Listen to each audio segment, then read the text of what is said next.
Assalamualaikum warahmatullahi wabarakatuh. Kembali lagi bersama saya Disha Randi.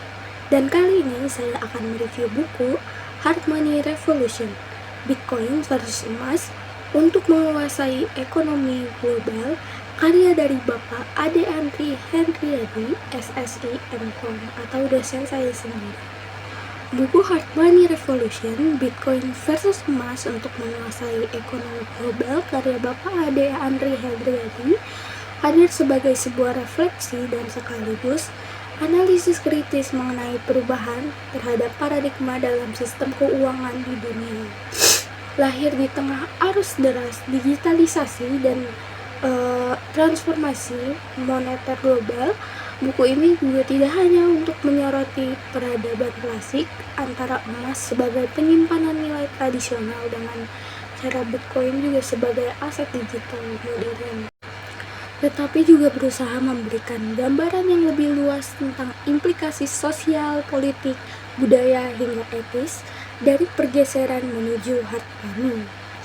Dalam konteks krisis finansial global, inflasi yang terus meningkat, dan menurunnya kepercayaan terhadap mata uang fiat, buku ini menjadi relevan untuk dibaca oleh akademisi, praktisi keuangan, investor, maupun mahasiswa yang ingin memahami arah baru sistem moneter dunia. Dengan bahasa yang relatif lugas, penulis juga menguraikan bagaimana emas dan Bitcoin meski berbeda bentuk, tapi sama-sama memiliki karakteristik hard money yang mampu bertahan dari manipulasi dan juga devaluasi. Buku ini diterbitkan oleh Minhaj Pustaka pada Maret 2025 dengan jumlah 120 halaman dengan ukuran A5. Kehadiran buku ini ditunjukkan untuk menjawab pertanyaan besar, apakah Bitcoin akan menggantikan emas sebagai standar nilai global ataukah keduanya akan berjalan berdampingan dalam ekosistem finansial masa depan. Penulis memposisikan dirinya bukan hanya sebagai seorang akademisi dan praktisi teknologi, tetapi juga sebagai seorang pengamat yang kritis terhadap kebijakan moneter global. Melalui buku ini juga, ia ingin mengajak pembaca untuk lebih memahami mengapa konsep hard money menjadi sangat penting di era digital ini, sekaligus juga memberikan panduan praktis bagi individu maupun institusi dalam menghadapinya. Isi pokok buku konsep hard money pada bagian awal, penulis memperkenalkan apa yang dimaksud dengan hard money, yakni uang yang memiliki nilai intrinsik, kelangkaan, dan ketahanan terhadap evaluasi emas dan Bitcoin, ditempatkan sebagai dua contoh utamanya. Sementara fiat dianggap rapuh karena bisa dicetak tanpa batas, hard money memberikan stabilitas yang lebih dapat dipercaya. Emas sebagai hard money tradisional. Bab ini menggunakan isi pokok buku konsep hard money. Pada bagian awal, penulis memperkenalkan yang dimaksud dengan hard money, yakni uang yang memiliki nilai intrinsik, kelangkaan, dan ketahanan terhadap devaluasi. Emas dan Bitcoin ditempatkan sebagai dua contoh utama, sementara fiat dianggap rapuh karena bisa dicetak tanpa batas. Hard money memberikan stabilitas yang lebih dapat dipercaya. Selanjutnya, emas sebagai hard money tradisional. Bab ini menguraikan sejarah panjang emas sebagai simbol kekayaan dan stabilitas. Penulis menekankan bahwa emas telah terbukti menjaga daya beli selama ribuan tahun, termasuk dalam masa-masa krisis. Meski demikian, emas juga menghadapi kendala, terutama dalam hal portabilitas, penyimpanan, dan juga verifikasi keaslian. Pertanyaan kunci yang diangkat adalah, apakah emas masih relevan di era digital? Selanjutnya, Bitcoin sebagai hard money baru. Bitcoin digambarkan sebagai revolusi finansial yang lahir dari krisis 2008 dengan pasokan yang terbatas yaitu 21 juta unit. Sifat desentralisasi dan transparansi blockchain Bitcoin dianggap sebagai emas digital yang menjawab tantangan inflasi. Penulis menyoroti keunggulan Bitcoin dalam hal portabilitas, divisibilitas, dan keamanan kriptografi. Namun, tantangan seperti volatilitas harga, skalabilitas, dan regulasi juga dikaji dengan jujur. Selanjutnya, perbandingan emas dan Bitcoin. Perdebatan klasik antara keduanya diulas secara sistematis. Emas unggul dalam hal stabilitas sejarah, pengakuan universal, dan nilai intrinsik dalam industri. Sementara Bitcoin unggul dalam kecepatan transfer, biaya rendah, serta aksesibilitas global. Penulis menekankan kemungkinan besar bahwa keduanya tidak akan saling menggantikan secara sepenuhnya, melainkan berperan sebagai komplementer. Selanjutnya, tantangan sistem fiat dan alternatifnya. Buku ini mengkritisi fiat yang semakin rapuh akibat pencetakan uang tanpa batas. Bitcoin diposisikan sebagai alternatif yang efisien, sementara emas tetap menjadi jangkar stabilitasnya. Penulis bahkan menyinggung potensi sistem hybrid di masa depan. Misalnya, melalui tokenisasi emas dan teknologi blockchain. Selanjutnya, adopsi global dan juga respon negara. Studi kasus tentang El Salvador dan Republik Afrika Tengah yang mengadopsi Bitcoin sebagai legal tender menjadi sorotan.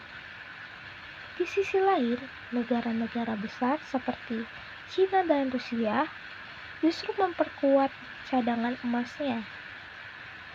Perbedaan sikap negara menunjukkan bahwa arah kebijakan moneter masih sangat dipengaruhi oleh kepentingan geopolitik. Selanjutnya, hard money dalam krisis ekonomi. Buku ini juga membandingkan peran emas dan Bitcoin dalam menghadapi krisis.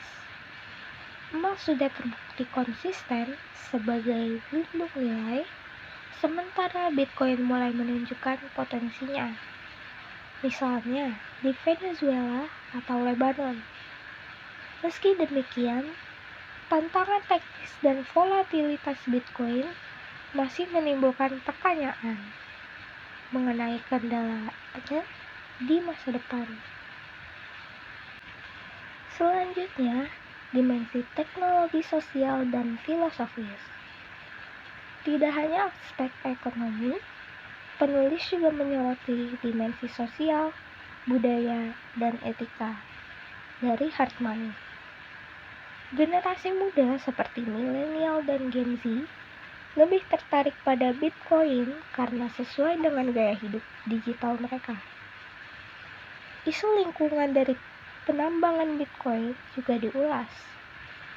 Pada sisi filosofis, Bitcoin dipandang sebagai simbol kebebasan finansial dan tantangan terhadap monopoli bank sentral. Selanjutnya, visi ke depan menuju 2050. Buku ini ditutup dengan spekulasi mengenai arah sistem keuangan global menuju tahun 2050. Penulis menyebut kemungkinan konvergensi antara emas dan Bitcoin, transformasi institusi keuangan, hingga munculnya inovasi yang belum terbayangkan. Beliau juga menekankan bahwa literasi finansial dan kesiapan individu akan menjadi kunci dalam menyongsong era baru ini.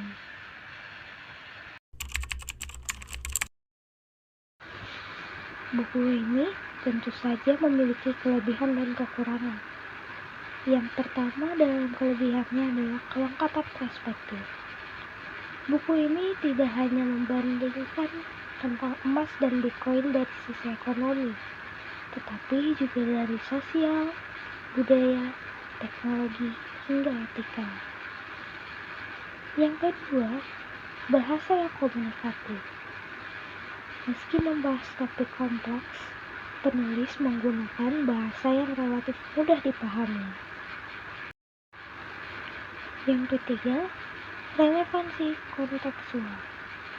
Buku ini lahir pada momen yang tepat, ketika dunia menghadapi inflasi tinggi dan ketidakpastian global.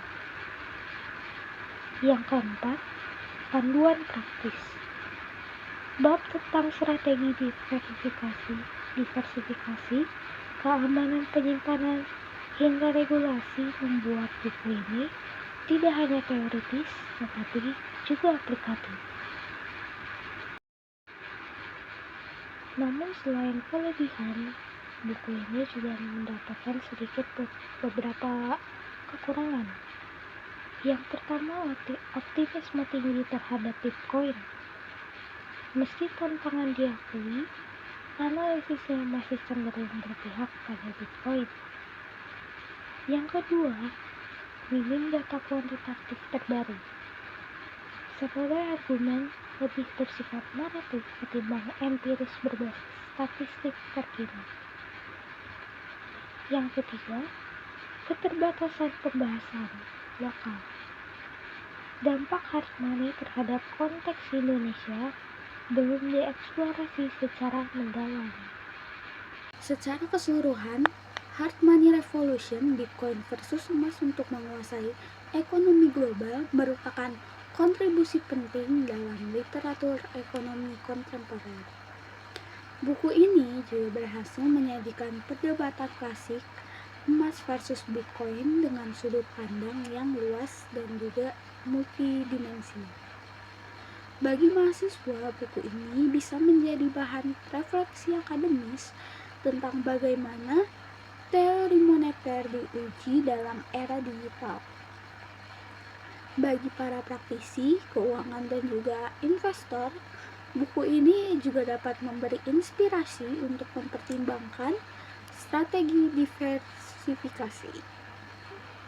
Sementara bagi masyarakat umum, buku ini juga membuka wawasan bahwa uang itu bukan hanya sekedar alat tukar, tetapi juga instrumen kekuasaan, kebebasan, dan bahkan identitas budaya.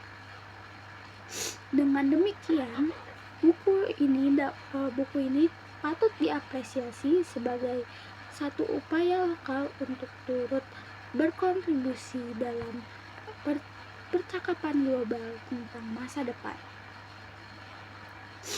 Masa depannya ini tentang sistem moneter dunia. Ia juga tidak hanya menawarkan analisis, tetapi juga membangkitkan kesadaran akan pentingnya literasi finansial di era yang semakin digital dan penuh ketidakpastian. Mungkin cukup sekian pembahasan review buku dari saya, kurang lebihnya mohon maaf. Wassalamualaikum warahmatullahi wabarakatuh dan sampai jumpa di pertemuan berikutnya.